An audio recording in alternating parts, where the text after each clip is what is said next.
Halo masyarakat, dan ini adalah set-top box DVB T2 yang akan kita bahas pada video kali ini dari merek Venus.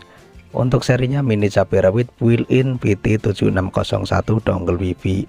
Ya, set-top box ini sudah tertanam dongle WiFi. Jadi teman-teman kalau mau internetan di set-top box Venus mini cabai rawit hijau ini tidak perlu membeli dongle WiFi lagi karena sudah tertanam di dalam set-top box-nya. Untuk harga dari set-top box-nya saat video ini dibuat saya mendapatkan di kisaran 185.000.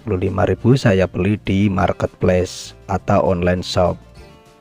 Oke, lanjut unboxing, dan seperti ini tampilan dashboard bagian depannya. Di sini ada tulisan Venus dari mereknya, mini cabai rawit serinya built-in VT7601 dongle WiFi. Ya, jadi set-top box ini sudah tertanam dongle WiFi di dalamnya. Untuk set-top box Venus mini cabai rawit hijau ini, di sini ada contoh gambar unitnya. Terus di sini ada keterangan seperti ini. Digital Terrestrial Receiver HD Ready, sistem peringatan dini EWS DVB T2. Untuk set-top box Venus mini cabai rawit hijau ini sudah ada fitur EWS. Terus di bagian dashboard samping sebelah kirinya ada keterangan seperti ini. Di bagian atasnya di sini ada keterangan seperti ini, merek Venus, model mini cabai rawit. Ini kita ambil yang warna hijau ya untuk Venus cabai rawitnya. Terus di sini ada logo SNI dan 2 QR code.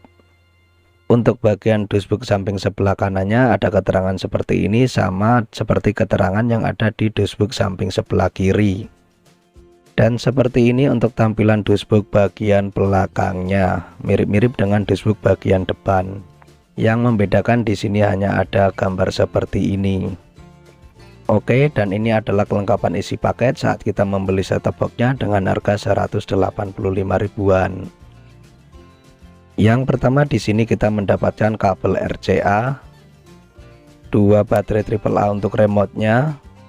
Terus selanjutnya di sini kita mendapatkan remote set-top box-nya. Untuk bentuk dari remote set-top box-nya umum dengan remote set-top box yang ada di pasaran untuk saat ini.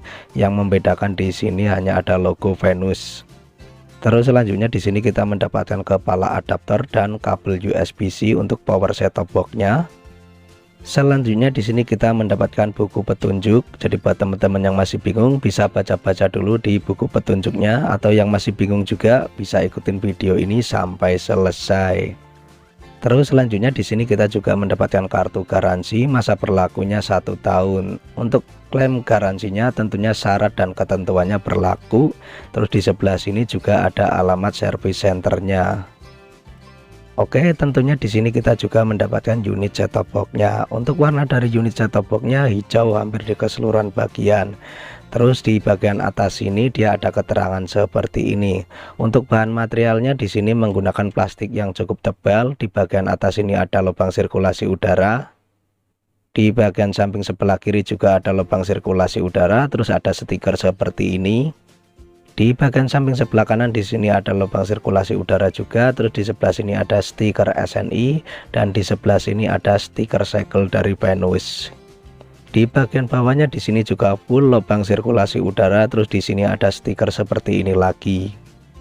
Dan seperti ini untuk tampilan bagian depan dari set-top box-nya. Di sini hanya ada lubang USB dan panel layar LED. Tidak ada tombol fisik di set-top box-nya. Dan seperti ini tampilan bagian belakang dari set-top box-nya.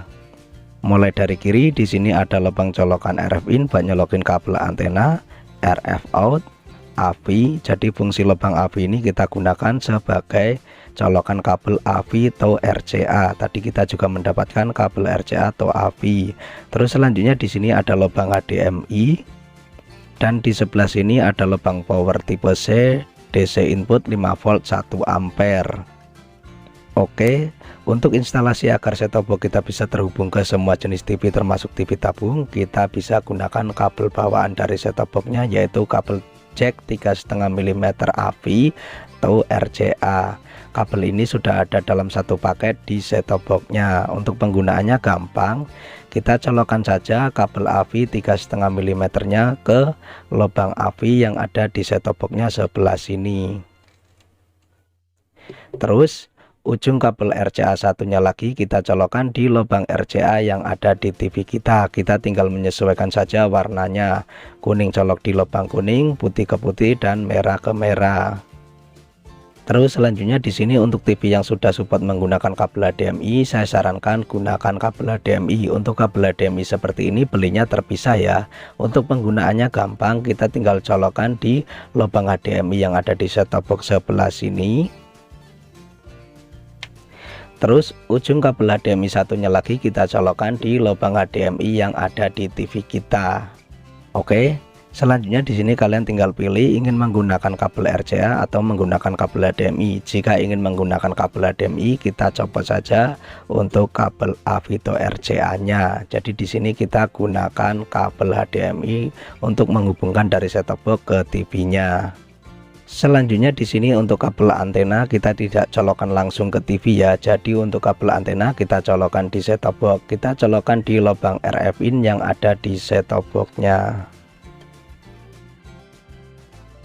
Oke, jadi di sini kepala adaptornya kita sambungkan dulu ke kabel USB Type C-nya.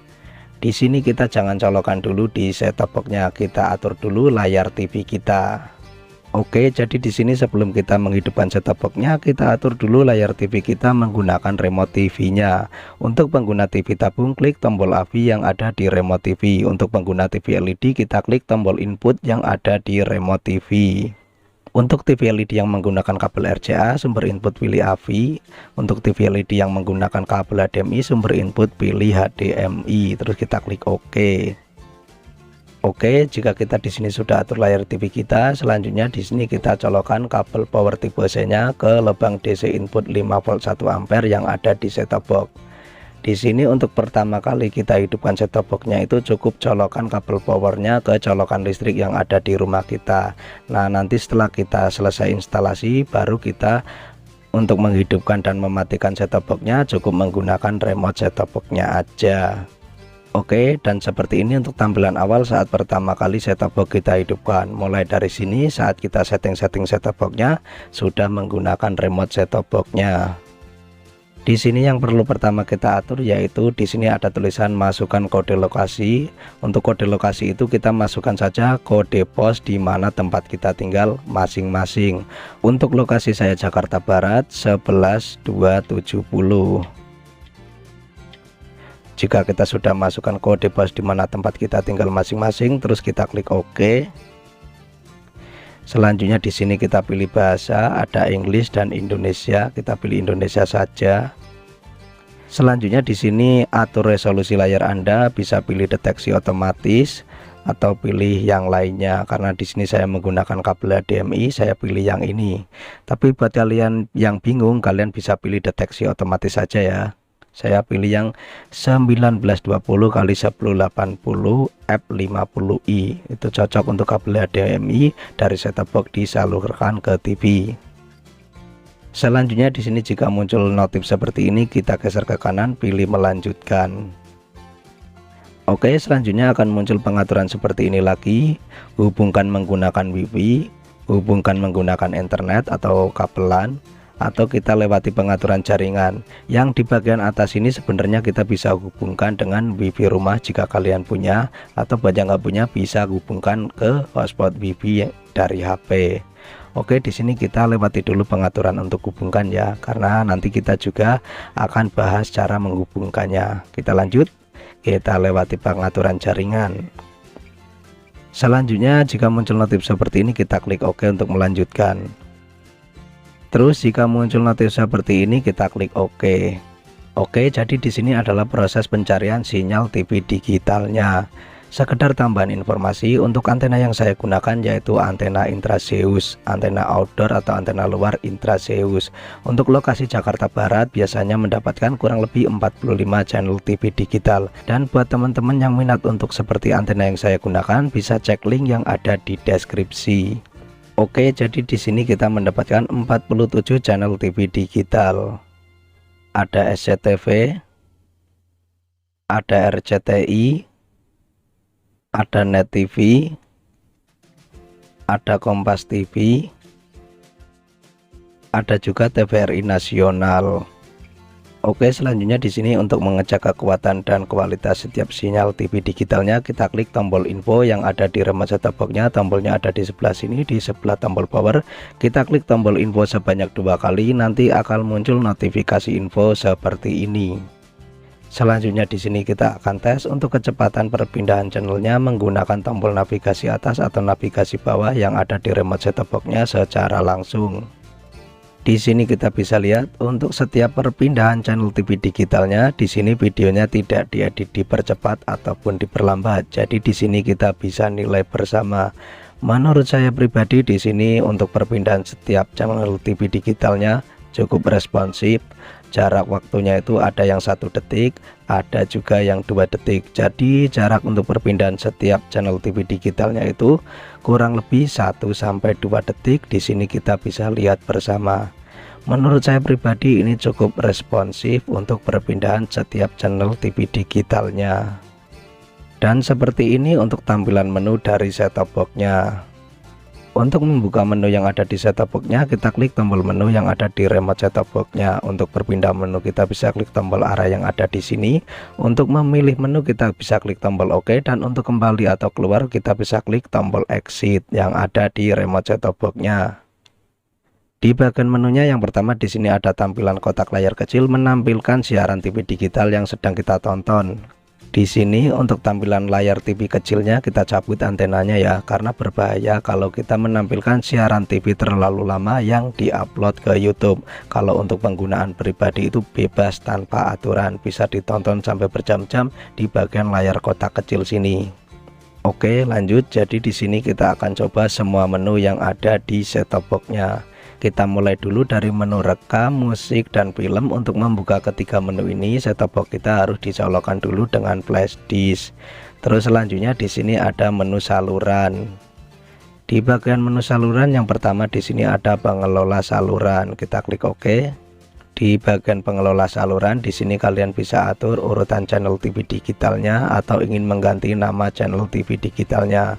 Untuk mengaturnya kalian lihat menu-menu yang ada di sebelah sini dan di sebelah sini. Terus kita tinggal sesuaikan dengan tombol-tombol yang ada di remote set-top box-nya. Contohnya di sini menu I, kita tinggal sesuaikan dengan tombol info yang ada di remote set-top box-nya untuk mengatur urutan channel TV digitalnya secara sistem. Selanjutnya di sini ada manajer favorit. Untuk di bagian manajer favorit di sini kita untuk memfavoritkan daftar channel TV digitalnya. Selanjutnya di sini ada editor kelompok. Di bagian editor kelompok di sini kita bisa lihat favorit channel TV digital yang telah kita pisahkan di berbagai grup, entah grup 1, 2, 3 dan seterusnya. Oke, selanjutnya di sini kita pindah di menu acara waktu. Di bagian menu acara waktu biasanya di sini saya tidak utak-atik lagi, saya biarkan seperti bawaan set-top box-nya saja. Terus selanjutnya di sini kita pindah di menu IPTV. Untuk membukanya set-top box kita harus terhubung dulu ke internet, jadi kita lewati dulu. Selanjutnya kita pindah di menu instalasi. Di bagian instalasi di sini tempat kita untuk scan ulang atau pencarian ulang sinyal TV digitalnya, bisa secara otomatis atau secara manual. Untuk yang secara manual kita pilih di bagian pencarian manual, terus kita klik OK. Di sini kita tinggal masukkan nomor saluran MUX TV digitalnya atau frekuensi TV digitalnya. Jika sudah, geser ke bawah di bagian mulai pencarian, klik OK yang ada di remote set-top box-nya. Oke, selanjutnya untuk pencarian otomatis di sini kita harus atur dulu. Untuk mengaturnya kalian bisa ikutin langkah-langkah berikut. Di sini untuk filter saluran pilih semua. Untuk negara pilih Indonesia, LCN kita matikan saja. Kalau geser ke kanan berarti LCN mati ya, atau posisi mati. Kalau geser ke kiri berarti posisi hidup. Terus selanjutnya di sini untuk antena aktif, jika antena kalian mendukung pilih hidup, jika yang tidak mendukung pilih mati. Di sini saya pilih mati. Terus selanjutnya di sini untuk kode pos harus diisi. Untuk kode pos ini masukkan saja kode pos di mana tempat kita tinggal masing-masing. Jika sudah, kita geser ke atas, terus kita klik OK di bagian pencarian otomatis. Nah, di sini buat yang mau scan ulang, kita geser ke bagian ya, terus kita klik OK.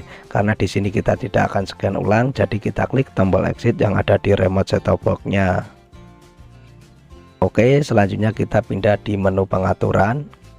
Di bagian menu pengaturan yang pertama di sini ada AVI. Di bagian menu AVI yang pertama di sini ada SPDIF, aspek rasio. Di bagian aspek rasio di sini juga kita bisa atur untuk TV tabung biasanya 4:3, untuk TV LED 16:9 atau layar penuh. Di sini saya pilih layar penuh. Terus selanjutnya untuk resolusi video di sini kita juga bisa atur. Untuk pengguna kabel RCA saya sarankan jangan lebih dari 720.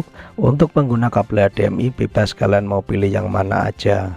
Kalau kalian bingung mengenai resolusi video, di sini kita bisa pilih deteksi otomatis saja. Kalau di sini tulisannya deteksi otomatis, ya mungkin sama aja dengan deteksi otomatis, maksudnya begitu kali. Selanjutnya di sini ada audio HDMI, kita biarkan seperti bawaan set-top box-nya saja. Selanjutnya di sini ada petunjuk pengaturan suara, di sini kita tidak utak-atik lagi, kita biarkan seperti bawaan set-top box-nya saja. Selanjutnya kita pindah di bahasa.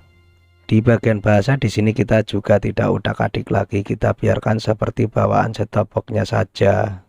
Selanjutnya kita pindah di bagian tanggal waktu. Di bagian tanggal dan waktu di sini kita tidak utak-atik lagi, kita biarkan otomatis saja. Kalau kalian mau atur juga bisa, kalian tinggal pilih mau manual atau otomatis. Di sini saya pilih otomatis. Selanjutnya kita pindah di konfigurasi BVR.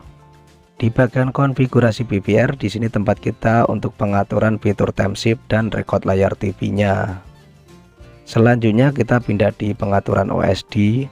Di bagian pengaturan OSD yang pertama di sini ada pengaturan timeout OSD. Selanjutnya di sini ada transparansi OSD, di sini kita juga bisa atur. Nah, di sini 0% untuk pengaturan yang pertamanya, kalian tinggal pilih saja sesuaikan dengan selera kalian. Contohnya di sini untuk 50% seperti ini, jadi gelap. Jadi kita balik lagi aja ke 0. Oke, selanjutnya di sini ada gaya UI, kita juga bisa atur mau warna-warni, gradien atau gelap. Jadi nanti di tampilan menu set-top box-nya itu mau warna-warni, gelap atau gradien, kalian tinggal pilih ya. Di sini saya pilih warna-warni saja. Selanjutnya kita pindah di konfigurasi multimedia. Di sini tidak bisa terbuka karena set-top box-nya belum terhubung ke USB atau flash disk. Tapi di sini saya sudah coba tes. Flash disk sudah kita colokkan di set-top box, tapi tetap saja menu konfigurasi multimedia di sini tidak terbuka. Selanjutnya di sini ada konfigurasi internet. Di bagian konfigurasi internet di sini tempat kita untuk setting agar set-top box kita bisa terhubung di internet. Yang pertama di sini ada tipe sambungan. Di bagian tipe sambungan di sini yang pertama ada jaringan kabel, selanjutnya ada jaringan WiFi. Nah, untuk di bagian jaringan WiFi di sini kita tidak memerlukan lagi dongle WiFi. Terus selanjutnya di sini ada jaringan USB.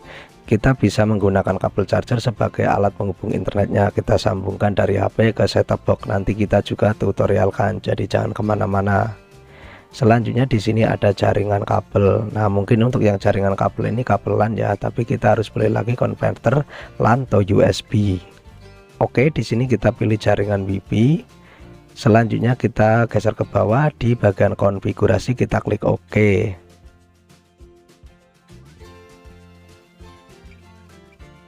Di sini sedang melakukan pencarian WiFi yang aktif di sekitar kita. Nah, jadi di sini daftar list WiFi yang aktif di sekitar kita sudah muncul. Buat teman-teman yang mempunyai WiFi rumah, tinggal pilih mana WiFi rumah kalian dan masukkan kata sandinya. Selanjutnya di sini buat kita yang tidak mempunyai WiFi rumah, tenang, ada solusinya. Kita bisa jadikan HP kita sebagai hotspot WiFi. Caranya gampang, buka menu setelan yang ada di handphone kita masing-masing. Setelah terbuka, kita scroll ke bawah, pilih di bagian hotspot portable. Sebelum mengaktifkannya, kita atur dulu hotspot portable-nya. Di sini kita untuk memastikan nama dan sandi dari hotspot WiFi yang kita aktifkan, nanti kita harus masukkan sama persis di set-top box-nya atau di layar TV-nya. Jika sudah, kita klik centang. Selanjutnya kita tinggal aktifkan hotspot portable-nya. Di sini untuk hotspot portable-nya sudah aktif. Ingat, saat mengaktifkan hotspot WiFi dari HP, data internet yang ada di HP juga harus aktif. Oke, selanjutnya di sini jika hotspot WiFi dari HP yang telah kita aktifkan belum muncul, kalian gak usah panik. Lihat menu warna merah yang ada di sini. Terus kita tinggal sesuaikan dengan tombol warna merah yang ada di remote set-top box-nya. Tujuannya untuk memperbarui list WiFi yang aktif di sekitar kita. Oke, jadi di sini untuk hotspot WiFi yang kita aktifkan sudah muncul namanya TC Mancing. Langsung saja kita klik OK di bagian TC Mancing. Terus selanjutnya jika muncul notif seperti ini, kita geser ke atas, di bagian kata sandi kita klik OK. Setelah muncul papan keyboard seperti ini, di sini kita tinggal masukkan saja kata sandinya. Untuk mengatur papan keyboardnya, kita lihat menu warna yang ada di sini. Terus kita tinggal sesuaikan dengan tombol menu warna yang ada di remote set-top box-nya. Untuk kata sandi yang menggunakan nomor, kita bisa juga langsung klik tombol nomor yang ada di remote set-top box-nya. Oke, langsung saja di sini kita masukkan kata sandinya. Jika sudah, kita klik tombol biru yang ada di remote set-top box-nya. Selanjutnya kita geser ke bawah, di bagian otomatis kita aktifkan. Selanjutnya kita geser ke bawah, di bagian hubung kita klik OK. Dan kita tunggu sebentar. Oke, jadi di sini sudah terhubung ke hotspot WiFi TC Mancing. Di sini kita bisa lihat yang sudah terhubung, sudah tidak ada garis silangnya lagi seperti yang di bawahnya seperti ini. Di sini sudah garis bulat seperti ini, tandanya sudah terhubung. Selanjutnya kita klik kembali. Oke, untuk cara yang kedua, di sini kita bisa gunakan kabel charger sebagai penghubung internet dari set-top box ke HP kita. Caranya langsung saja kita geser di bagian tipe sambung, klik OK. Terus kita di sini pilih di bagian jaringan USB. Oke, langkah selanjutnya jika kita sudah pilih jaringan USB, kita ambil kabel charger kita. Untuk yang bagian gedenya kita colokkan di set-top box di lubang USB yang ada di sebelah sini. Terus untuk di bagian kecilnya kita bisa colokkan di handphone kita. Untuk yang di bagian kecil ini tipenya macam-macam ya, ada yang seperti ini, micro, ada yang satu lagi tipe C. Keduanya itu bisa digunakan, tinggal menyesuaikan dengan kepala casan yang ada di HP kita. Oke, langsung saja kita colokkan di lubang charger yang ada di handphone kita. Selanjutnya di sini kita pilih menu setelan. Setelah itu scroll ke bawah, pilih lainnya. Setelah terbuka kita pilih tethering USB. Nah, di sini sudah aktif ya, tethering USB tertambat. Oke, jadi di sini untuk kedua caranya itu bisa digunakan di set-top box Venus Mini cabai rawit hijau ya, menggunakan dongle WiFi yang tertanam di set-top box-nya atau menggunakan kabel charger. Itu bisa digunakan keduanya. Menurut saya sangat mantap.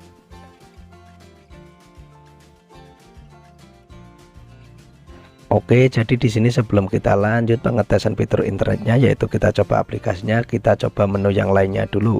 Di sini ada kunci anak.